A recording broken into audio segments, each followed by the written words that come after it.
So here we are. Okay, so let me introduce her. She is my wife. Hi. Okay. And कुठे चाललो आपण? आपण आज चाललो आहे हरिहरेश्वरला. आणि काय प्लॅन आहे?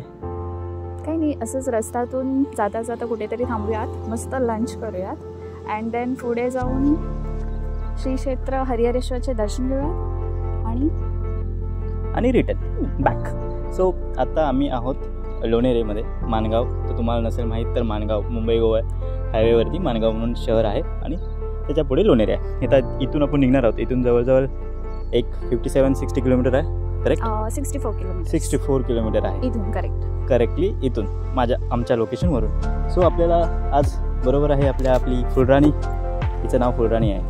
ओके, तर आता निघतो आहे आपण आणि हे आमचं आउटफिट आहे. असं चाललो आहे. बॅगमध्ये कुछ कपडे कॅरी केलेले आहेत जे आपल्याला मध्ये कुठेतरी वॉटरफॉल नाही तर नदी वगैरे असेल तिकडे आपल्याला हेल्प करतील. Okay, so we will give you some details as well. तो डिटेल्स भी देखो और आओ जहाँ पे हम जा रहे हैं, फॉलो करो. चलो. ती मुलं होती गावाकडची. मला माझ्या लहानपणीची आठवण आली. आम्ही पण असेच कुठेही विरत बसायचो. 7-8 जण ते पण एक 7-8 जण होते ते. आम्ही पण आमच्या गावामध्ये 7-8 जण होतो. तर मग आम्ही एवढी मजा करायचो. हरिहरेश्वर भगवान शिवाचे एक प्राचीन तीर्थक्षेत्र.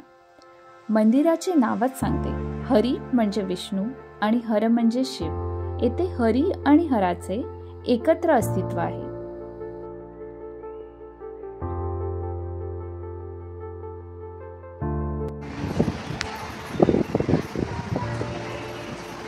खूप शांत आहे. मी जेव्हा इथे तेव्हा मला असं एकदम पीस वाटते या लोकेशनमध्ये. सो एव्हरी टाईम मला कोणी बोलतो की चल जाऊया का हरिहरेश्वरला, कधीच नाही बोलत. जसं की मला काल बोललं गेलं की जायचं का हरिहरेश्वरला, सो मी नाही बोललो. That's it. या तीर्थक्षेत्राबद्दल अशी मान्यता आहे की जेव्हा विंध्याचल पर्वताला त्याच्या आकाराचा गर्व झाला होता तेव्हा भगवान शिवाने अगस्त्य ऋषींना प्राचारण केले. अगस्त्य ऋषी हे विंध्याचल पर्वताचे गुरु होते. अगस्त्य ऋषी हे उत्तर काशी ते दक्षिण असा प्रवास करताना विंध्याचल पर्वत त्यांच्या मार्गात येतो. आपल्या गुरूंना पाहताच विंध्याचल पर्वत आपला आकार लहान करून गुरूंचे दर्शन घेण्यासाठी वागतो. ह्यावर अगस्त्य ऋषी त्याला आदेश करतात की मी दक्षिणेकडून उत्तरेकडे येईपर्यंत असाच वाकून राहा. परंतु ते पुन्हा उत्तरेकडे माघारी येत नाही. त्यांच्या या त्यागाला आणि त्यांना उत्तर काशीची कमतरता भासू नये म्हणून ब्रह्मा, विष्णू, शिव आणि पार्वती हे ब्रह्मगिरी, विष्णुगिरी, शिवगिरी व पार्वती अशा 4 टेकड्यांच्या स्वरूपात दक्षिणेत स्थित झाले. तसेच या 4 टेकड्यांची प्रतिकृती ही लिंग स्वरूपात येथे विराजमान आहे.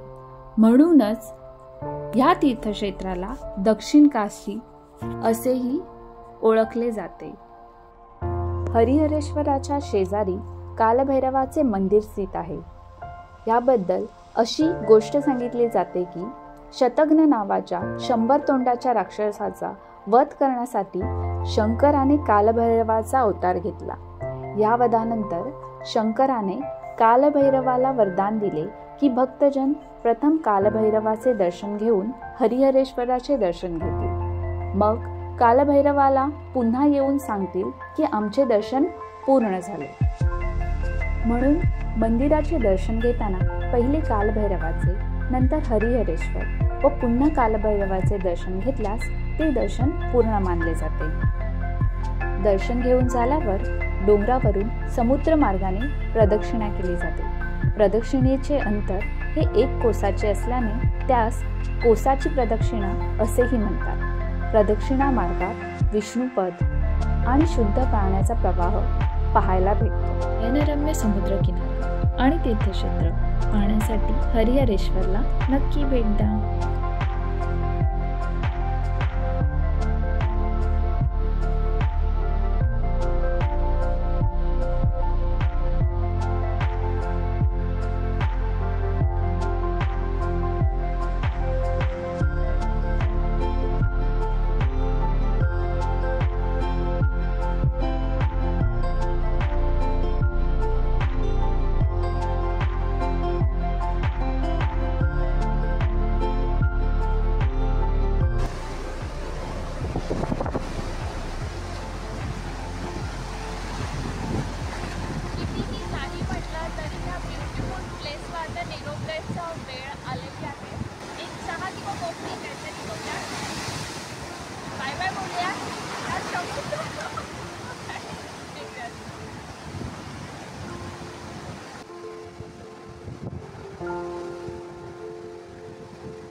सो आजचा हा व्हिडिओ इथेच शेवट करूया.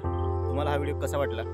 आवडला असेल तर लाईक करा, शेअर करा आणि सबस्क्राईब करा आणि आमचा इंटरेस्ट वाढवा पुढचा व्हिडिओ घेऊन येण्यासाठी. तर तुमची साथ हेच आमचं इन्स्पायरेशन असेल. तर द्या थोडी साथ, लाईक करा, व्हिडिओ शेअर करा, वॉचर्स वाढवा आणि चला संपूया हा व्हिडिओ इथेच. काय बोलताय? निघायचं ह्या रस्त्याने खाली. चलो.